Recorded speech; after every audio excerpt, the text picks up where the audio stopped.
हम लॉज के बारे में पढ़ते हैं। We read about the developments in the legal field. अगर अच्छा डेवलपमेंट है तो उसकी तारीफ होती है, बुरा है तो क्रिटिसाइज़ किया जाता है।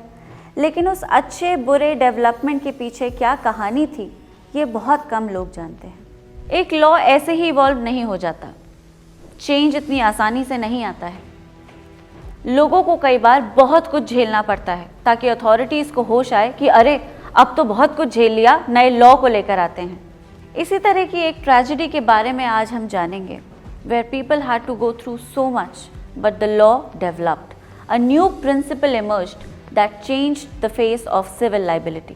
When news broke of a chemical gas leak at a plant in Visakhapatnam, Venkatpuram village in Andhra Pradesh on 7th May 2020, a gas leakage was reported at the LG Polymers plant in Andhra Pradesh's Vizag. Police, fire tenders, ambulances have reached the spot as many people complained of breathlessness and eyes burning.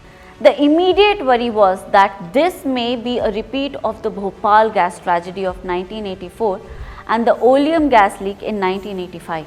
Recently, 7th May 2020 को हुआ LG Polymers का gas leak उतना ज़्यादा dangerous नहीं था जितना कि union carbide factory का था. But the law on the incident was extremely clear. LG Polymers was held responsible for the tragedy and was declared to provide compensation. End of story. The NGT, that is the National Green Tribunal, has directed LG Polymers to deposit 50 crore rupees, taking note of damages that have been caused in the Vizag gas leak incident that took place yesterday. But how did the law get here? How is it that a company was held responsible without a chance to defend itself?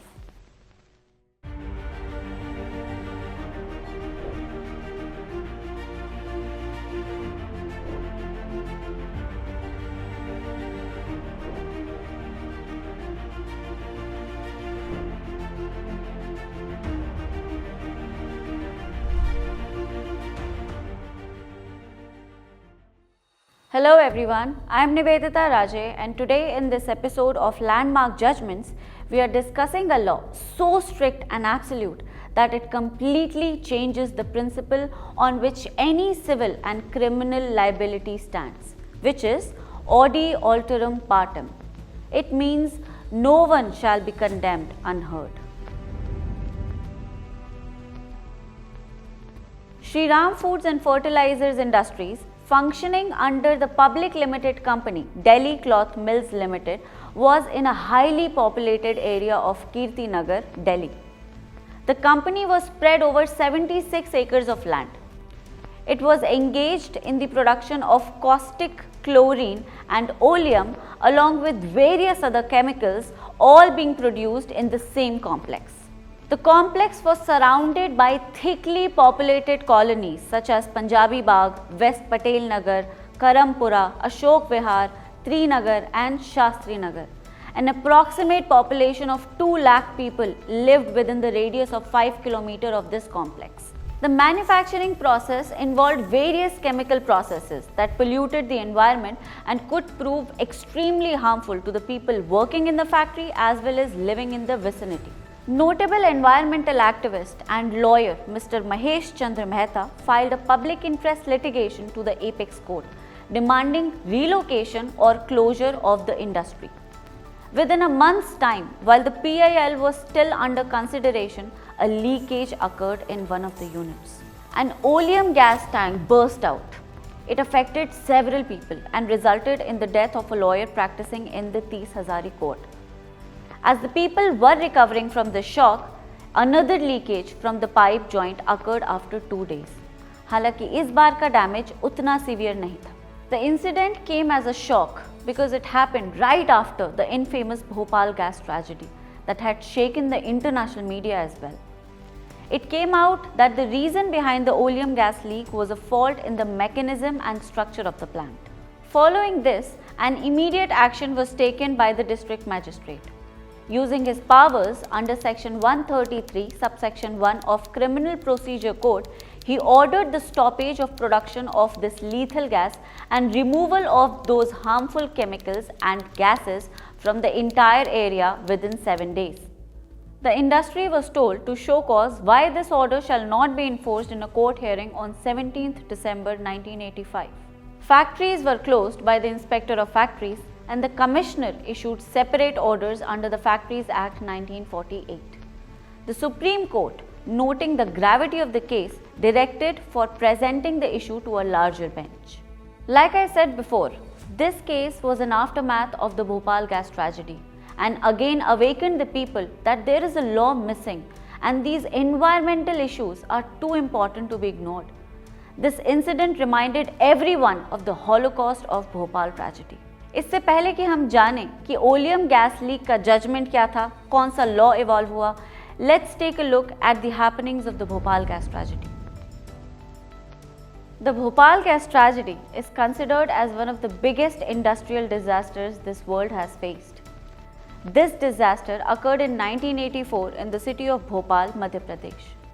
It was a result of a leak of methyl isocyanate which occurred in the month of December in a pesticide manufacturing plant named Union Carbide India Limited. The MIC is considered as the most hazardous chemical used for industrial purposes. On the night of 2nd-3rd December 1984, there was a leak of the MIC gas in the plant. This leak had increased and contaminated the air, and when people got exposed to it, they felt various symptoms like coughing, vomiting, severe eye irritation and suffocation. इस deadly gas के exposure से हजारों लोगों की death हो गई and lakhs of people got permanently impaired in one way or another. The cases were filed against the majority holder UCC, which was an American company. These criminal and civil cases were also filed in the US courts. The Government of India enacted the Bhopal Gas Tragedy Disaster Act to deal with the claims arising out of this tragedy. Initially, इस American company ने $5 million का relief fund India को offer किया, but the government turned it down and asked for $3.3 billion as compensation instead. Eventually, in February 1989, एक out of court settlement हुआ जिसमें union carbide $470 million देने के लिए राजी हो गया. ये अमाउंट आस्किंग प्राइस से 50% से भी कम था. This out-of-court settlement, this compensation was a complete sham, as each gas victim ended up being given less than 1/5 of the sum allotted, even as per the terms of that unjust settlement. The issues that were presented in oleum gas leak case were of wider ambit than the facts themselves. The issues were: what is the true scope of Article 32 and 226 of the Constitution of India? How to quantify the damages in such cases of liability? Should such hazardous enterprises be allowed to function in such densely populated areas? And what are the principles and norms that could determine the liability of large enterprises manufacturing and selling hazardous products? The courts in India were reluctant to accept the concept of strict liability. Concerning liability of the factory occupied with unsafe or inherently dangerous activity in case of any mishap, the court analyzed whether the doctrine laid down in Ryland versus Fletcher would be an appropriate remedy. If permission is granted for their operation, what measures should be taken to reduce the hazard to the workmen and the community living in the neighborhood to a minimum? In Ryland versus Fletcher, the principle of strict liability was laid down by an English court in the year 1866. The principle states that any person who keeps any hazardous substances on his premises will be held responsible if such substances escape the premise and cause any damage. But there are certain exceptions to this rule, such as act of God, plaintiff's own fault, and third party's fault. It was believed that with the advancement in technological development, the involvement of hazardous and harmful material in the industry has increased multifold, and this has posed a greater threat. और इस situation में जहाँ पे threat, danger, risk इतना बढ़ गया है, बड़ी बड़ी इंडस्ट्रीज़ को अपनी एक आर्मी ऑफ लॉयर्स हायर करके एक्सेप्शंस का सहारा लेकर इतनी ईजिली बचने नहीं दिया जा सकता. The Supreme Court decided not to follow a foreign principle of strict liability and produced a new principle in this case. This principle is known as absolute liability. The rule of absolute liability is almost similar to strict liability, but in this rule there are no exceptions. According to this rule, any person involved in inherently dangerous or hazardous activity or any harm caused to anyone because of any accident occurred during carrying out those activities, the persons who carried out those activities should be absolutely liable.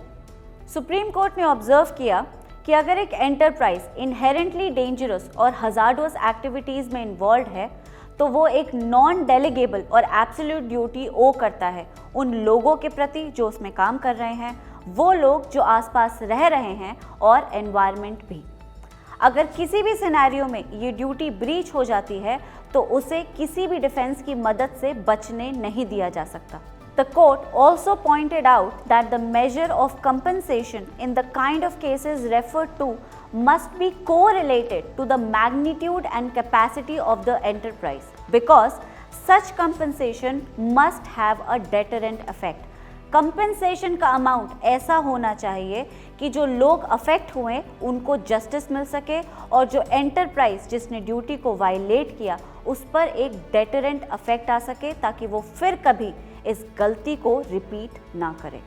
The larger and more prosperous the enterprise, greater must be the amount of compensation payable by it for the harm caused on account of an accident in carrying out the hazardous or inherently dangerous activities by that enterprise.